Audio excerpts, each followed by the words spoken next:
Olá, sejam bem-vindos a mais um programa Por Dentro da Pós. Eu sou a professora Gisele Grueller Giesel, coordenadora dos cursos das áreas de Psicologia e Neurociência. Hoje nós vamos falar sobre Síndrome do Pânico, Burnout, Ansiedade e Depressão, qual a relação? E eu trouxe para conversar conosco a professora Andréia. Tudo bem, professora? Tudo bem, professora. Ótimo. Professora é formada em Psicologia, mestre em Psicologia, especialista em terapias cognitivas e também graduada em Farmácia e Bioquímica, né, professora? Isso mesmo, farmácia foi minha primeira graduação. Uma alegria estar aqui com você. Obrigada pelo convite, professora. Bacana, o prazer é nosso. Então, professora, vamos falar sobre Síndrome do Pânico. O que seria Síndrome do Pânico? Bem, a Síndrome do Pânico é um dos distúrbios que mais acomete a população dentre as síndromes ou os transtornos ansiosos. A gente tem que lembrar que os transtornos ansiosos são como um guarda-chuva, né? Eu gosto muito de usar essa metáfora com os alunos, esse exemplo, porque facilita no entendimento. Então, essa ansiedade que nós vivenciamos no dia a dia, que é normal, né? Uma ansiedade, por exemplo, antes de gravar aqui, ou antes de começar um trabalho novo, ou uma ansiedade para iniciar uma tarefa, é uma ansiedade considerada fisiológica. Certo. Então, todos nós temos. Quando uma criança inicia a sua vida escolar também, né? Acontece uma ansiedade. Um primeiro dia de aula, uma situação nova, uma entrevista de trabalho. Nós somos tomados por uma espécie de ansiedade fisiológica, porque precisamos nos preparar para aquele momento. Certo. Até aí é normal. Até aqui é normal. Okay. Os transtornos ansiosos, eles são transtornos que eles geram dificuldades para aquela pessoa e ela passa a ter sofrimento com aquele transtorno. Então, o pânico é um transtorno que gera, por exemplo, a taquicardia, o amortecimento das mãos, a sensação de mãos frias, o tremor para falar, a alteração na voz, né? Um medo muito grande de sentir medo, que a gente conhece como medo do medo, dentro do pânico. A pessoa acredita até que está tendo um ataque cardíaco muitas vezes, né? Em geral, ela tem pensamentos catastróficos de que pode morrer porque ela está sentindo fisiologicamente todas essas sensações, né? Exato, e muitos desses pacientes que são diagnosticados com pânico, eles acabam indo até o pronto-socorro e chegam lá, o médico faz o exame e fala, olha, é um ataque de pânico, você está tendo uma crise de ansiedade. Certo. Né? E não se trata de uma ansiedade fisiológica como essas que eu citei. Né? Esse quadro, quando nós identificamos com frequência e a pessoa começa a ter esses ataques em momentos, por exemplo, que ela não estava esperando, ela pode estar no ônibus ou na rua. Tem como ela prever esse ataque? Tem como ela prever. Ela começa a saber, né, que a respiração começa a mudar o padrão. Fica ofegante. Fica ofegante. 40% mais ou menos dos pacientes que têm ataque de pânico fazem hiperventilação. Não são todos. Então, a hiperventilação é aquela respiração rápida, sequenciada, que nós chamamos de respiração de cachorrinho, né? Ela é curta e rápida e a pessoa tem um padrão respiratório torácico. Né? Ao contrário da respiração normal, né, nós podemos utilizar uma respiração abdominal, né? Inclusive é um dos tratamentos, né, a aprendizagem respiratória. Como não é para todos os pacientes que existe esse padrão hiperventilatório, que é aquela respiração acelerada, então não são para todos os pacientes o treino da respiração também. Entendi. E em casos, em situações assim, digamos, na escola, é comum em adolescentes, em jovens, crianças, uma síndrome do pânico ou mais a população adulta? Professora, veja, agora com a pandemia, houve um acréscimo de transtornos da ansiedade em torno de 26%, isso é um dado de 2020, né, logo depois do final de 2020, que a OMS lançou, né? Certo. Depressão, 28%, ansiedade, 26%. Então, houve um acréscimo de jovens, crianças e adolescentes apresentando quadros ansiosos, né? Talvez a criança e o adolescente não tenha o quadro tão característico quanto no adulto. Ele pode ser como, por exemplo, ataques de raiva, irritabilidade, acessos de desobediência, como a gente pode dizer para criança pequena, né? Mas a gente vai tentar entender daí o geral, como que está a vida daquela criança, o que está acontecendo, não é? Porque não vai aparecer em uma área de vida só. Entendi. Então ela vai ter dificuldade na escola, em casa, para dormir, né? E em outras situações que não gerariam aquele sentimento. Entendi. E em caso de crise, como que a gente poderia auxiliar essa pessoa? Tanto o adulto quanto a criança. Tanto o adulto quanto a criança. Primeiro passo, né? Quando a criança é mais leve, que a professora falou, né? Isso. Primeiro passo, na verdade, é a gente começar a passar segurança para esse indivíduo, né? Então, a gente se aproxima, não chega para fazer, por exemplo, se é uma pessoa estranha, você não chega para tocar na pessoa. Certo. Então, você chega, se aproxima e fala assim, o que está acontecendo? Como eu posso te ajudar? Vamos sentar um pouco. Vamos tentar respirar, presta atenção no meu tom de voz. Entendi. Né? É quando é um familiar, até às vezes é comum chegar assim, é frescura. Isso não deve se fazer, né? Não, de maneira isso é da tua cabeça. Não né? é da cabeça, não é frescura. O transtorno do pânico é um transtorno de ansiedade, é um transtorno que tem consequências graves, gera problemas de verdade para a pessoa, porque ela não consegue sair para trabalhar, ela tem medo de ter o ataque de pânico enquanto ela está se locomovendo, por exemplo. Ela tem medo de ter o ataque de pânico no ambiente do trabalho. Ela começa a pegar pavor de locais fechados ou abertos com muitas pessoas. Isso a gente chama de síndrome do pânico mais agorafobia. Não é todos os indivíduos, não são todos os indivíduos que desenvolvem pânico mais a agorafobia. A agorafobia é para alguns indivíduos que têm medo de locais fechados. Certo. Alguns indivíduos não sentem esse medo, mas se o pânico for grave, por exemplo, ela vai vivenciando cada vez sintomas mais graves. Então pode ser que no início só acelerava o coração, mudava o padrão respiratório. Mas depois ela começa a ter amortecimentos das áreas do corpo, mãos, pés. Ela começa a interpretar isso como muito ruim. Então, esses sintomas vão ficando cada vez mais. E a ansiedade fica cada vez mais intensa, né? Porque ela tem medo de sentir novamente essa sensação. Isso, né? Isso é a característica principal da síndrome do pânico. A agorafobia, ela pode existir sem o ataque do pânico. Eu posso sentir o medo do lugar fechado, geralmente é lugar que a pessoa não identifique rota de fuga. Então, ela entra numa sala, no elevador, ela entra nessa sala, então ela vê que está fechada, ela não tem rota de fuga, então ela pode começar a ter um ataque de pânico. Um avião. Um avião. É muito comum um avião, inclusive. Até a pessoa precisa ser medicada, muitas vezes, né? Se for muito grave, sim. Né? Tá. E o tratamento, existe cura ou só tratamento?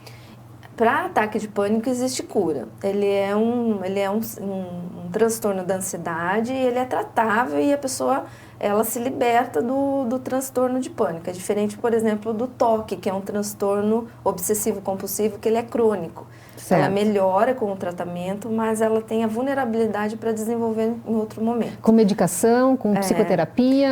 O pânico, a gente auxilia tratamento combinado, né? Certo. Que é fazer a psicoterapia, que a abordagem indicada para pânico hoje é a terapia cognitivo-comportamental. Não significa que as outras não tenham métodos, todas são eficientes, né? Mas os autores falam que a TCC, terapia cognitivo-comportamental, é o padrão ouro do tratamento. Justamente porque a gente vai mexer no pensamento, que é o gatilho para desenvolver o pânico. Então, o paciente aprende a pensar, ele aprende a entender o processo. Ele começa a ver que está havendo a mudança do fisiológico e ele não vai se apavorar mais com a mudança. Então, ele olha para si e pensa, calma, eu já tive isso antes, meu coração acelerou antes e eu não morri. Entendi. Então, significa que eu não vou morrer dessa vez. Ela começa a ter mais controle sobre essa ação. Isso. Só que há pacientes que já desenvolveram um pânico mais grave. E para esses casos, aí sim é indicada a medicação. Sim. A medicação não é automedicar-se. A medicação é consultar um médico psiquiatra ou mesmo um médico clínico que identifique o transtorno, consiga fechar o diagnóstico, porque um ataque de pânico não significa ter síndrome do pânico. Certo.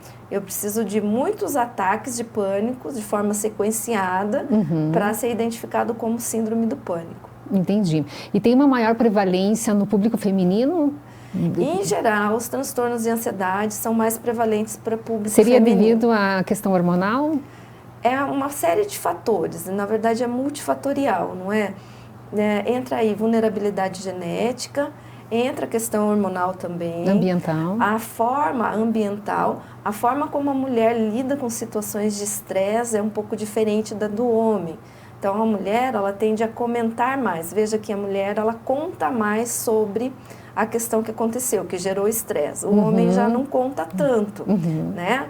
Tem homem que vai falar bastante também, mas é uma característica feminina. O fato é que cada vez que ela relata, aciona as áreas cerebrais novamente. Então, por exemplo, eu estou contando para você uma situação que me ocorreu que gerou estresse. Quando eu estou te contando, está liberando cortisol na minha corrente. Está vivenciando tudo. Está vivenciando. Novamente. Por a mulher fazer muito isso, essa é uma das hipóteses, né? Entendi.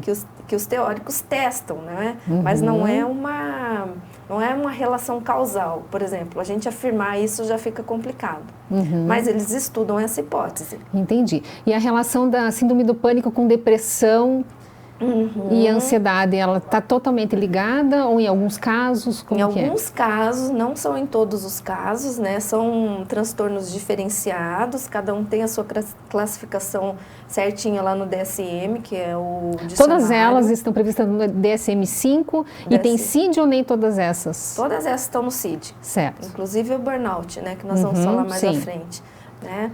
A ansiedade, por exemplo, ela pode ser uma característica do quadro depressivo, né? Então, é muito comum o indivíduo ter o transtorno depressivo maior, né? Ou a gente chama de depressão unipolar, e ter também, junto com esse quadro, sintomas e características ansiosas, né? Então, a gente brinca sempre com aquela propaganda antiga, né? Que dizia assim, o que vende mais? O biscoito vende mais porque é mais fresquinho ou é fresquinho porque vende mais, não é? Para entender assim, o que será que vem primeiro? Será que vem a depressão primeiro, depois o quadro ansioso, ou a pessoa muito ansiosa pode ter uma vulnerabilidade para a depressão, né? As duas relações parecem ser verdadeiras. Tá, então tem que ser investigado cada caso. Cada caso. Certo. E o burnout, o que a gente pode falar sobre? Bem, o burnout é um caso à parte porque ele não era considerado transtorno, né? Ele entrou, a OMS identificou e categorizou o burnout como síndrome agora em 2019. Então é bem recente.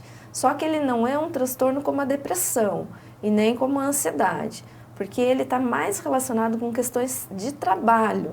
Então, seria um esgotamento ligado a funções de trabalho. Então, uma vez que a pessoa se afastasse do trabalho, provavelmente ela não teria o enquadramento em outras áreas de vida. Entendi. Né? Então, ele entrou agora como uma síndrome ocupacional. Então, isso diante das leis trabalhistas, isso tem várias implicações.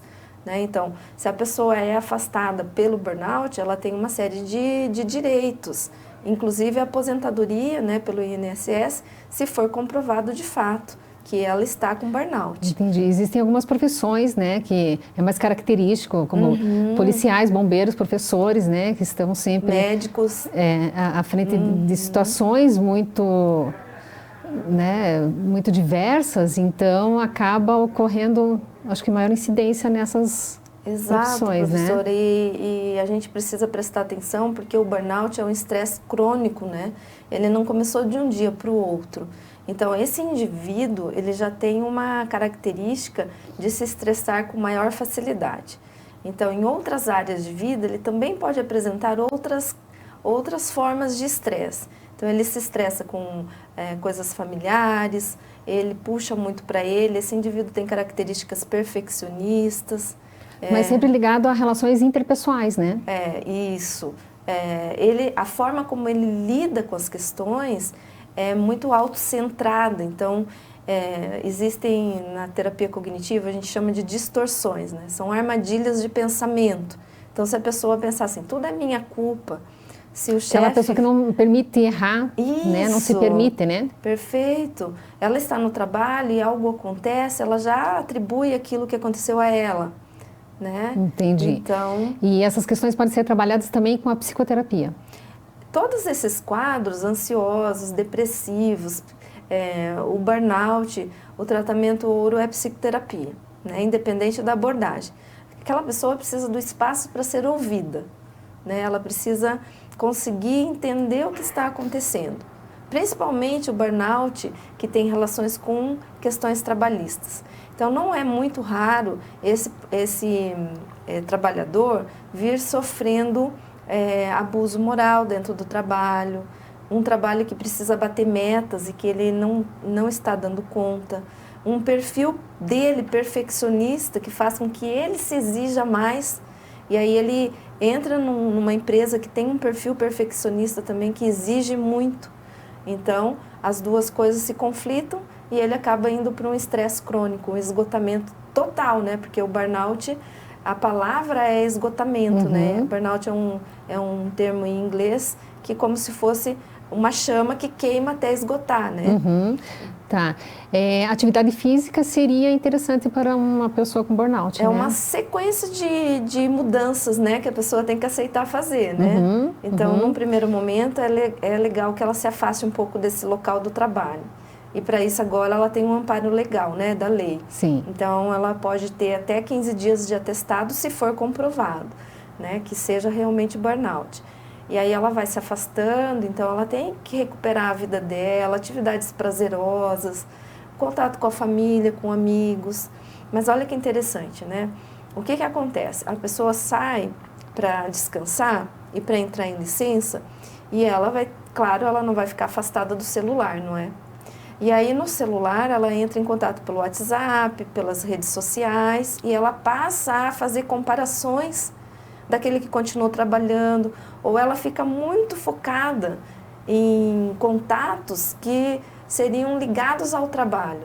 Então ela não se desliga e ela provavelmente não vai descansar. E acaba entrando nessa onda novamente e não consegue retomar o equilíbrio novamente. Exato, né? Cuidar da alimentação, né? O burnout vai fazendo com que a pessoa não cuide da saúde física, né? Então, esse indivíduo está trabalhando muito, ele está esgotado, ele não está conseguindo fazer atividade física, ele não consegue comer direito, ele opta por comidas que não têm nutrientes, né? O mínimo fast de nutrientes, food, né? Mais prático, mais rápido no dia a dia. Gordura, e acaba agravando a situação. Exato. Né? Deve ser muito comum para alunos que trabalham durante o dia, estudam à noite, né? Estudantes que fazem mestrado, doutorado, que a pressão é muito grande, eu acho que, né? Isso é muito comum. E nesses casos, em geral, a pessoa está se cobrando muito também, não é? Porque acaba que ela entra num nível de estresse, né? O estresse, ele tem 4 fases. Né? A teoria do estresse ela começou a ser estudada por Cannon lá em 1930, que era um fisiologista. Depois o Cellier foi um outro biólogo, fisiologista também, que deu continuidade àqueles estudos iniciais. E ele fazia experimentos com ratinhos. E ele colocava os ratinhos em situações de estresse, né?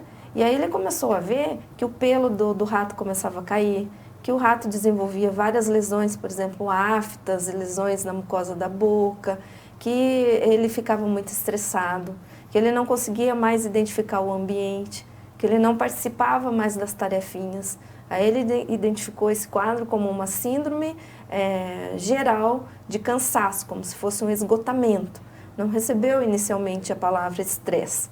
Aí, com os estudos continuando, ele foi verificando esse conjunto de sintomas e ele deu o nome de estresse. Né? Só que estresse não era uma palavra da fisiologia ou da biologia, ele já era usado na física.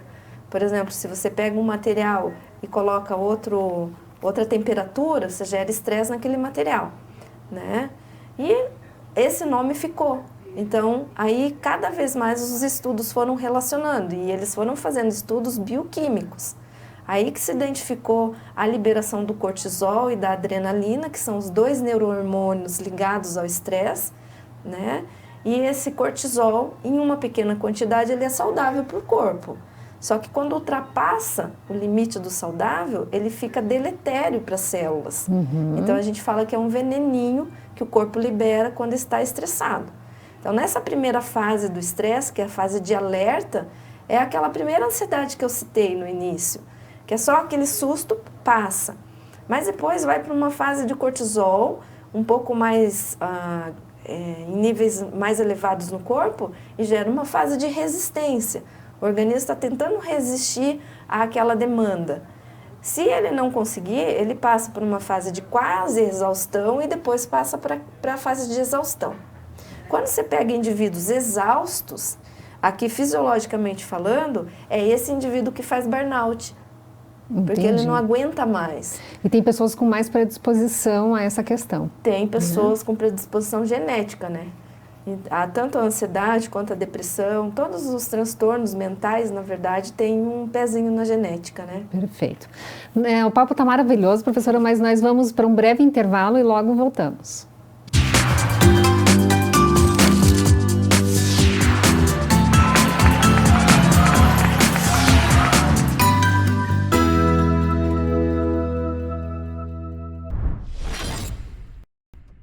O programa Planeta Games pede sua atenção de gamer para gamer. Você quer se tornar um pro player, meu amigo? Então conheça a nova linha de máquina game da Uninter Informática, Gladiator, Maximum, Bravos, Brutus, Praetorian, PC Game com processador Intel da 10ª geração, uma linha game profissional onde sua FPS é totalmente estável, mantendo assim a qualidade gráfica sempre em alta. As máquinas são produzidas na fábrica da Uninter Informática em Curitiba, que é certificada pela Intel e pelo time profissional Red Canides Calunga, campeões sul-americanos jogando com as máquinas da Giga Pro.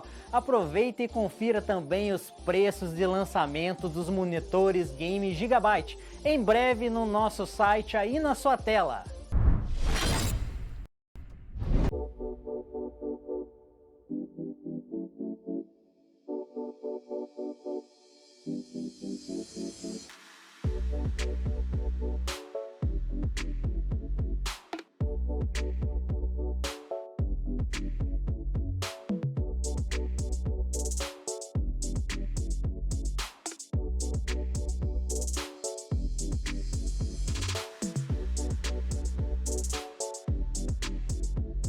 Uninter apresenta Técnico em Desenvolvimento de Sistemas. Você consegue imaginar um mundo sem tecnologia? Conheça o melhor curso profissionalizante da sua área aprovado pelo MEC. Aprenda com professores reconhecidos e escolhidos a dedo. Eu sou a professora Adriana e vou trabalhar com vocês ao longo dessa disciplina. Com a metodologia exclusiva, mais efetiva e mais divertida. Lembra aquele conceito do código binário, zeros e 1? Isso é uma linguagem de baixo nível. E descubra que as possibilidades de atuação são infinitas. Ter criatividade, ter dinamismo, buscar soluções, entender o cliente e entregar o resultado esperado, isso é fundamental para um bom desenvolvedor de TI. Tudo isso entre rolês, trilhas e elos, disponíveis para assistir a qualquer horário e do seu jeito, com a participação do conhecimento e experiência de profissionais do mercado de trabalho. E ter em mente que vai trabalhar em boa parte do tempo com muitos dados confidenciais de seus clientes. Faça sua matrícula e comece uma nova carreira agora mesmo. Bons estudos!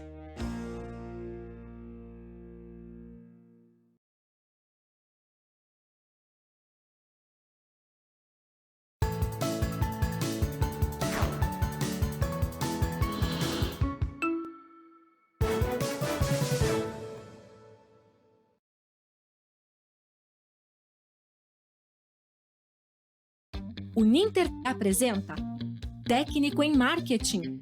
Quem trabalha com marketing do Brasil é Mercadólogo. Conheça o melhor curso profissionalizante da sua área aprovado pelo MEC. Aprenda com professores reconhecidos e escolhidos a dedo. Meu nome é o professor Sérgio. Nós vamos conversar agora ao longo das nossas aulas para tentar entender um pouquinho acerca desse saber tão importante, desse conhecimento tão importante do que é o marketing.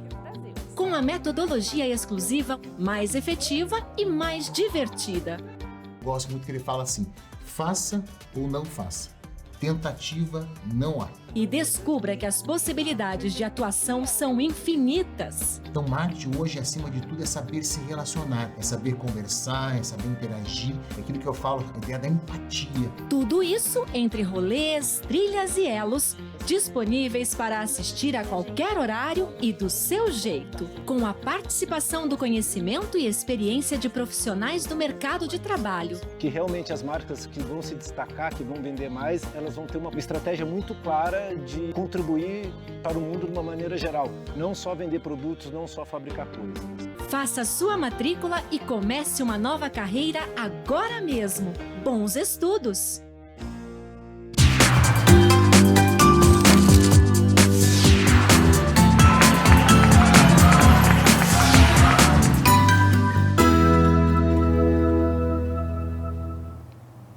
Olá, estamos de volta. Agora vamos falar sobre ansiedade e depressão. Professora, então ansiedade. Nos conte ansiedade tão comum nessa época, né, professora, de pós-pandemia.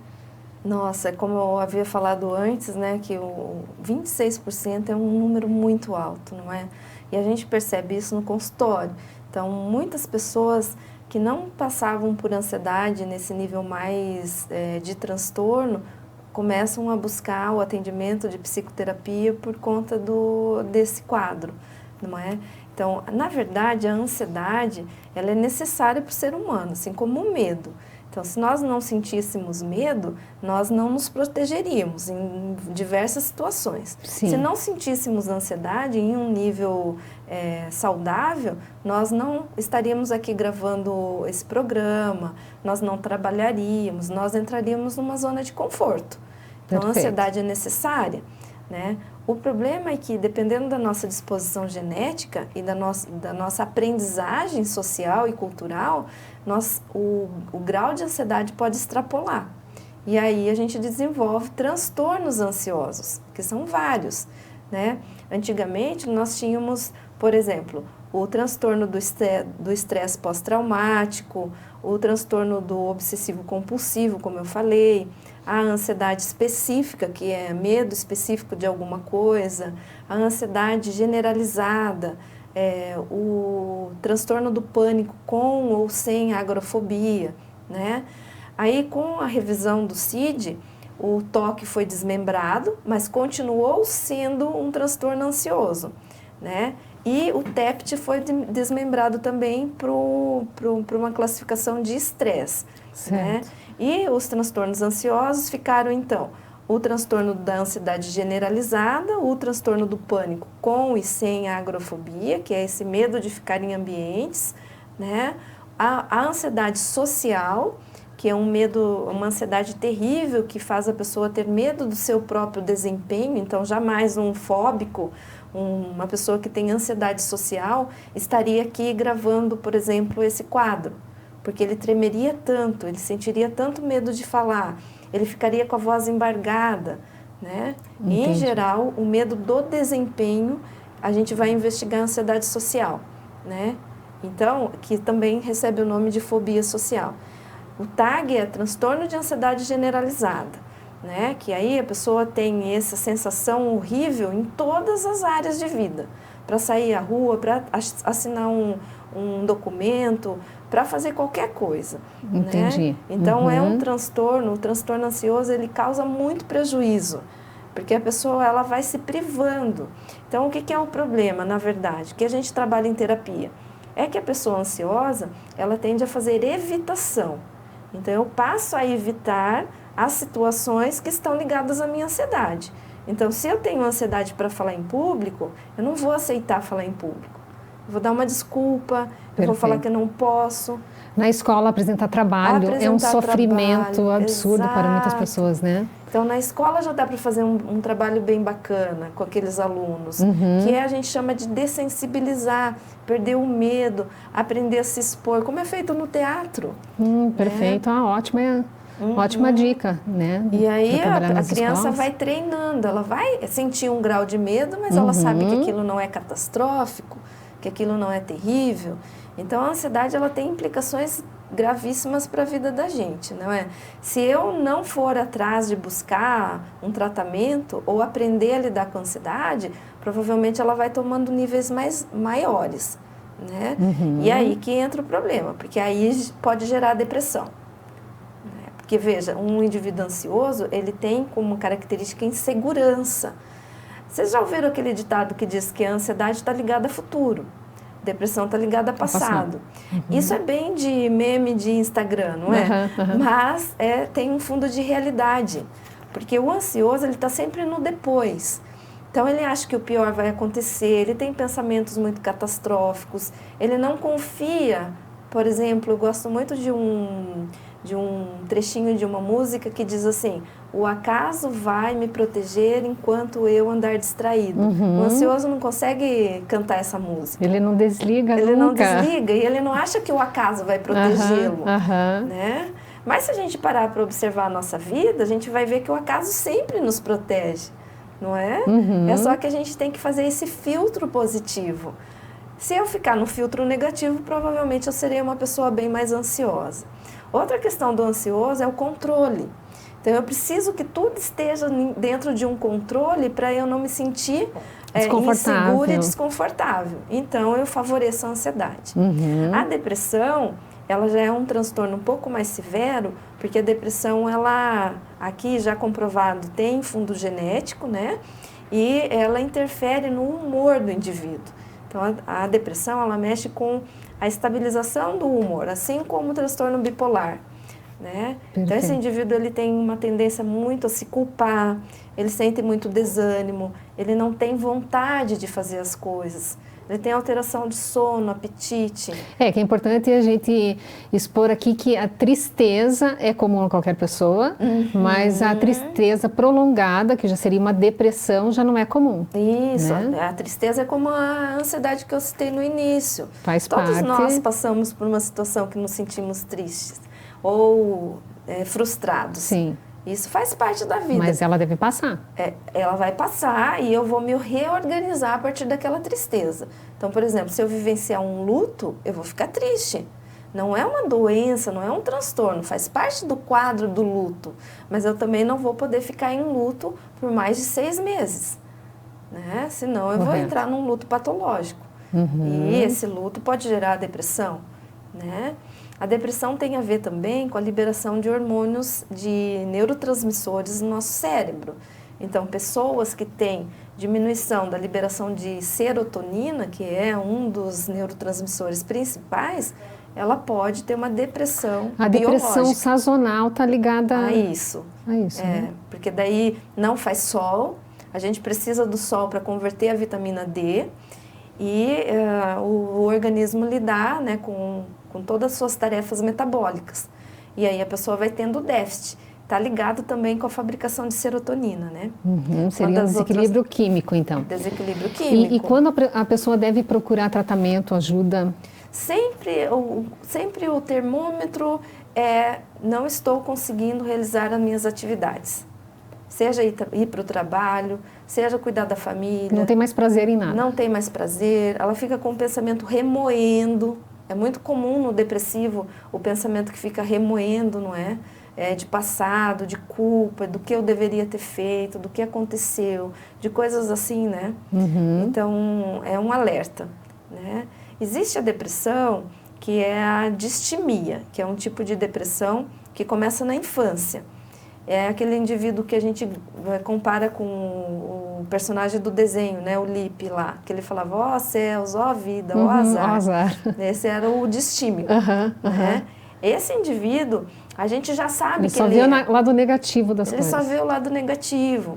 Tem tratamento também, né? O transtorno distímico, que é uma depressão crônica que começa na infância, tem tratamento. E como ele é identificado? Por conta desse momento mesmo, que a pessoa sempre é pessimista, tudo não dá certo, ela não é ativa, ela deixa as coisas acontecerem, daí ela culpa o outro, culpa a si mesmo, culpa terceiros, então é a culpa do governo, é a culpa do clima, é da economia, né? E não é não é também, como você falou no início, né? A gente não tem esse olhar preconceituoso, porque é um transtorno bioquímico também, que gera essas implicações sociais, né, para a vida da pessoa.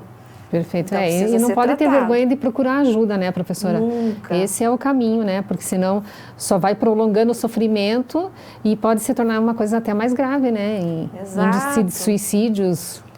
Os altos índices, né, de suicídio são para indivíduos deprimidos, para indivíduos de transtorno bipolar do humor, não é? Sim. Que são os maiores índices. Então, E há uma faixa etária que há maior probabilidade da depressão e ansiedade? assim como a ansiedade, parece que mulheres têm mais transtorno depressivo também, tá? Em geral, começa na idade adulta, com exceção da distimia, que pode começar na infância, né? Em geral, começa na idade adulta e geralmente tem um gatilho. Então, na TCC, a gente fala que é a tríade cognitiva da depressão. A pessoa começa a pensar mal dela mesma, tipo assim, não consigo fazer as coisas, não sou boa o suficiente, sou fracassada nisso daqui que eu faço, o outro é melhor do que eu. Então, ela pensa mal dela mesma. Eu não sou capaz de cuidar da minha família, não sou uma boa mãe, não sou um bom marido, né? Ela começa a pensar mal do outro. Essa pessoa só quer me prejudicar, essa pessoa está tentando me derrubar, essa pessoa quer que eu vá mal na minha vida, não posso confiar em ninguém, as pessoas são más. E ela começa a pensar mal do futuro, que ela diz assim, não posso esperar mais nada do futuro, nada de bom vai acontecer. Então, junta esses 3 caminhos de pensamento sobre mim, sobre o outro e sobre o futuro, os autores chamam de tríade. Então, são 3 coisas que o depressivo faz. Essa é uma explicação dentro da teoria cognitivo-comportamental. E aí, quando você pega um indivíduo assim, a gente vai pesquisar a depressão. E na análise, na TCC, é trabalhada essa situação? A gente trabalha daí tentando entender esse histórico de vida e aí a gente tenta levantar. Se já é familiar também, né? É importante saber. Aconteceu alguma coisa, você perdeu alguém, você teve um rompimento de um relacionamento. Tentar entender em que momento isso se instalou. Isso. Houve algum gatilho, né? O que aconteceu? Eu atendo uma paciente que ela está numa depressão profunda agora porque ela teve Covid. E ela já ficou mal na Covid, então abalou o mundo interno dela. Então, ela pensou que ela pudesse morrer, ela teve pessoas próximas que morreram, então ela passou por um medo muito grande. Ela se recuperou da Covid. E a Covid todos sabemos agora, né, que nós acompanhamos pela mídia, que ela traz alguns déficits cognitivos para pessoas que tiveram Covid mais grave, ela pode apresentar depois problemas de memória, de atenção. Então, a mente vai ter que ser treinada novamente, ela vai ter que passar por uma readaptação. E essa paciente, ela, por conta da Covid, ela teve esse déficit de atenção. E aí, ela cuidava de um cachorrinho já idoso, de 15 anos, que era cachorrinho da filha dela. E o que aconteceu? Ela, por um descuido de um déficit de atenção, ela acabou dando uma medicação errada para cachorrinho. Entendi. E isso foi um gatilho para ela desenvolver a depressão, né? Veja que não foi um ponto só, somou com várias outras coisas, né? Que não foram trabalhadas, que não né? foram trabalhadas ou que não foi prestada atenção, né? Então, esse é um relato. Mas tem tantos outros, né, de situações que a pessoa vem trazendo situações de vida lá de trás que ela não está dando conta, ou que ela interpreta que não esteja dando conta. E aí ela entra na tríade cognitiva e aí ela deprime, né? Por isso que é importante trabalhar naquele momento, né, em que é identificada essa questão, né? Ainda hoje há muito preconceito em se falar em doença mental, né? Primeira coisa, não é capricho da pessoa, não é falta de Deus, porque tem muito esse relato. Se você fizer oração, se você for à igreja, se você voltar com a sua fé, a espiritualidade ajuda muito, né? A pessoa a desenvolver a sua própria espiritualidade, a sua própria religiosidade, ajuda muito, mas não se trata de falta de fé. Não é porque a pessoa está querendo aparecer ou chamar atenção. Então, todos esses distúrbios, eles têm causas neuroquímicas. Então, quando você vai tratar com medicação, a pessoa vai se sentir melhor. Então, é um transtorno de fato. Mas, como ela não aparece fisicamente, não é? Não aparece fisicamente, Sim. né? Uma dor, subjetiva, uma lesão. né? E daí o outro vai lá e julga da maneira como quer. Exato. Tem que ter muito cuidado e procurar o tratamento. Né? Sempre o caminho é esse. Isso. E na escola é importante, é que a gente fala muito em escola porque o nosso público também é muito voltado para a escola, né? Os profissionais estarem atentos a essas crianças que... Prestar muita atenção em mudança de padrão de comportamento. Então, uma criança que começa a se fechar, uma criança que antes era tranquila para fazer as atividades, ela começa a gritar, ou se estressar, ou brigar com o coleguinha, crianças pequenas, né? Um adolescente que começa a vir só com capuz, blusa de manga comprida, tem que investigar a automutilação. Inclusive, nós gravamos uma live aqui na Uninter falando sobre automutilação, antes da pandemia. Bem interessante, deve estar lá no canal. Porque o adolescente se fecha com um moletom comprido. Então, em casa, adolescentes em casa que ficam só presos jogando, né? Provavelmente ele desenvolve uma dependência tecnológica de jogo. E na pandemia eles perderam muito esse contato com os pares, e que é fundamental para essa faixa etária. Exato. E o brincar fora da tecnologia, correr, jogar bola, sabe, suar. Gastar energia. Né?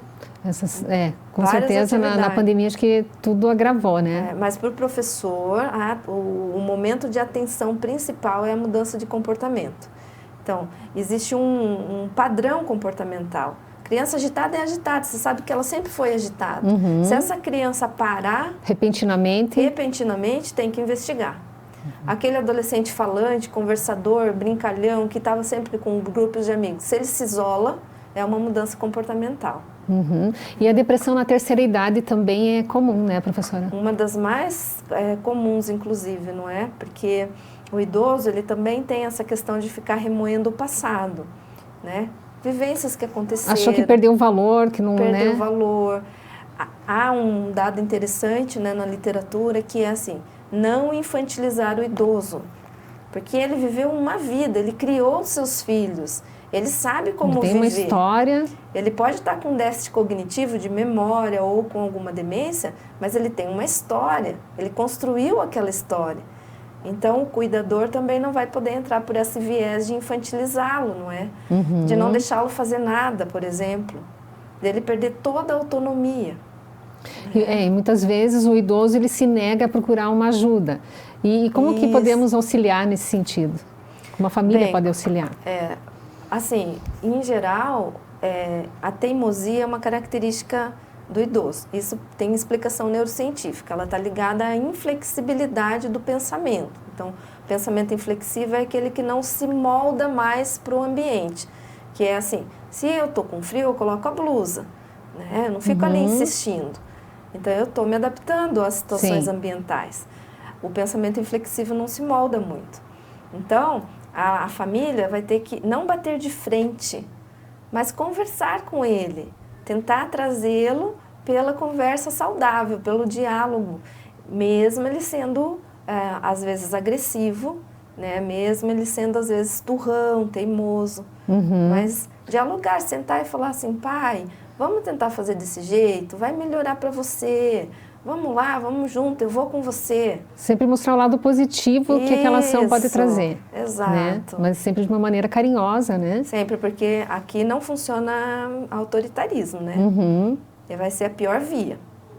Né? Porque daí vai bater de frente com o que ele já não está aceitando aquela situação, daí só vai complicar, né, professora? É bem complicado lidar com o idoso, a gente sabe, mas a gente precisa... Tem muita literatura, tem muito estudo sobre isso, então tem livros só de dicas. Certo. Como lidar com a teimosia, como lidar quando o idoso não quer tomar banho, porque em alguns casos de demência, eles se recusam a fazer higiene pessoal, que é uma das questões mais difíceis de conduzir, né? Correto. Mas tem todos já os estudos da forma de conduzir isso. Entendi.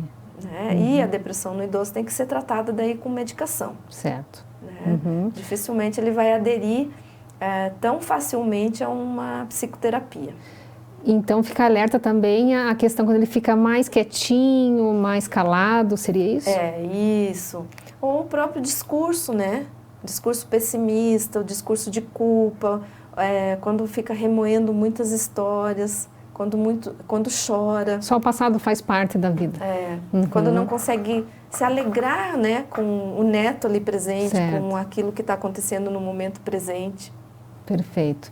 Ó, professora, o papo está maravilhoso, mas chegamos ao fim, é uma pena, mas a gente vai marcar para mais um encontro. Ótimo. E a gente retoma essa questão. Foi uma alegria, Muito professora. obrigada, professora. Obrigada a todos. Até logo.